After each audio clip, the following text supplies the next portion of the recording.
of last year until now as pass pro? Is that Yeah, probably that, and two is, these guys, coach is very disciplined, Coach Mastro, about what these guys have to have their eyes on. I think what's happened now over time, the transformation, the process of the natural transformation of a running back, where when you get here at first, it's like see a little and you know a little, and now that thing is opening up where they spatially can understand the whole thing conceptually. That's a big step for a running back. They now understand that certain fronts block certain ways.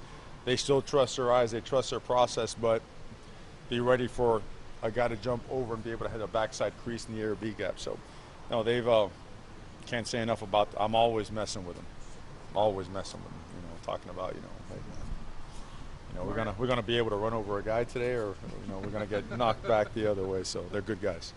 Mario, teams are often gauged on their progress, always gauged on their progress. From last year to this year, how much has this team progressed in every aspect? Culture, physicality, the way they attack practice in the classroom. How's that going? Yeah, I think another big step. I think last year was a really big step. I remember we had this talk last year and we felt it. We saw it. The film's not going to lie, right? The way that you handle yourself on and off the field, the way you handle yourself in the cafeteria, I mean, if we walk in there and there's spinach on the floor and there's trays left out, that would be a problem. We don't do that. If please and thank you aren't common words that are used often in our language and interactions, then I haven't done a good enough job. We live a life of gratitude, and we understand that humbly we have a great opportunity. So I think the combination of that, the combination of another off season with those awesome strength coaches that we have and the development that has gone with it is, and then throw that in with expectations, for ourselves and knowing process and understanding them, you see another jump. You see another jump, and so then you create room for even more elevation. So it's, I mean, we're process oriented, so the answers aren't going to be very, they're not going to make any headlines. It's just what we do. Now we feel strong about it, and we do it with conviction, and that's always strong. So. You say Darian's expected to miss Saturday. Any other players you think you'll be without? We're going to assess a couple guys, to see how they came out today. Today was a physical day. Nothing major out there, but certainly, guys get nicked up. So as soon as we get that report, I'll be sure to get that out so that our guys can get it to you. But we don't expect much. We don't expect many guys to miss. Gary Baker, we've held out all spring but he looks really good. Like, we're confident he'll be joining us. Rockmorn today was. He almost tried to jump in there. We're like, oh, Big Daddy, hold on. Oh, we need you for the season. You've mentioned the new coaches quite a bit, but what's the dynamic been like with the staff, with Bobby taking over the tight ends as well as the special teams? Yeah, Bobby's coached for a little bit. Yeah. He's.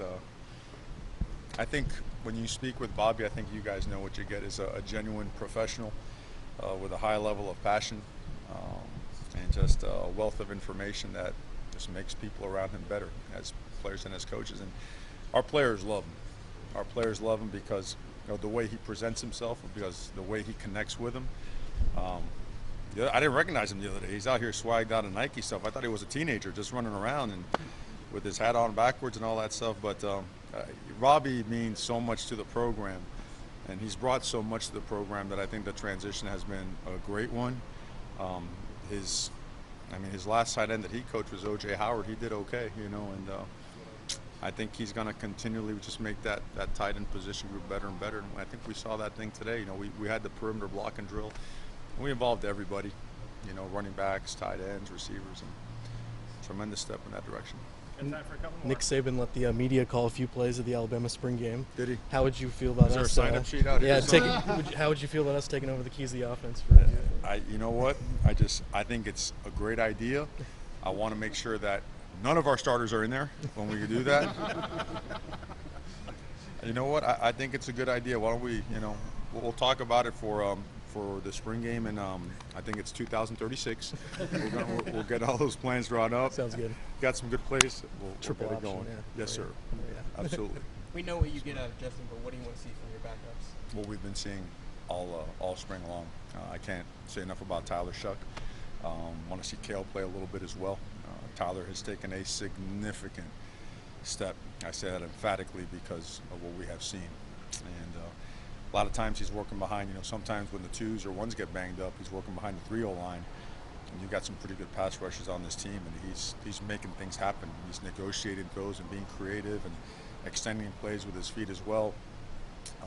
And he's combined that with his presence, his command of the offense, making sure that young receivers are aligned correctly if they are not before the ball is snapped, to prevent ourselves from getting a penalty. So we expect him to command the second offense just like we expect our first quarterback to command the first offense. Mario, Last one. you mentioned your father-in-law, and then his service, and then your early service early in your life. I'm just curious what this means to you personally to be able to perform in front of our military men and women and have this game associated with our military. We talked about it as a team out there.